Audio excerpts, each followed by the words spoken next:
अपने भरावां दे नाल गुआरा खाद दे हवाले दे नाल गल करांगे कि गुआरा खाद दा की फायदा है, इसका की तरीकाकार इस्तेमाल करन दा, किस टाइम इस्तेमाल करनी चाहिए है।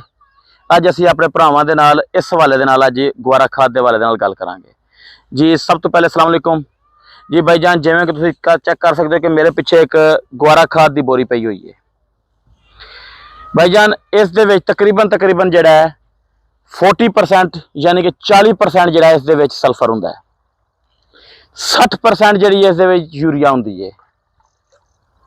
ठीक है, इस नूं जिस टाइम असीं ड्रम दे विच कल्टी करके इसका लिक्विड बनाना है, पानी दे नाल महलूल इसका बना के असीं जिस टाइम अपनी फसल नूं देना है, उस टाइम असीं ये देना है। जिहड़ा टाइम ते देना, असीं अपने भरावां नूं टाइम दसीए, उस टाइम असीं अपनी फसल नूं देना है। जिस टाइम यानी कि अगर गन्ने की फसल है तुहाडी, जिस टाइम गन्ने ने यानी कि तकरीबन 4 तो 5 गुलियां यानी कि बना लैणियां ने। उस दी वजह ये वे कि जिहड़ा 4-5 गुलियां बनाउण दे नाल इस नूं देण दा फायदा सानूं ये होना है कि जिहड़ी साडी थल्ले यानी कि जड़ दे नाल साडे गन्ने दी अख हुंदी है, उस दे विच यानी कि जिहड़ा में खाद लगनी है, उसका सानूं फायदा ये होना है कि उस दे विच यानी कि इसने जड़ दे विच ज़्यादा तो ज़्यादा फोट इसने करनी है। उस ज़्यादा फोट जिस टाइम होएगी, उस दे नाल साडी गन्ने दी एवरेज जिन्नी भी वध सकती है, ज़्यादा तो ज़्यादा साडी एवरेज बनेगी। एक नंबर।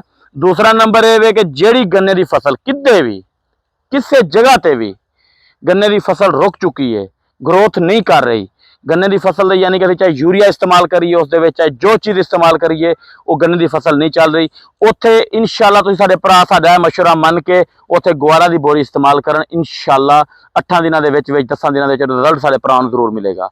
उसकी वजह यह होएगी कि जिस टाइम यानी कि इसने पानी दे विच हल होकर जाके जमीन दे विच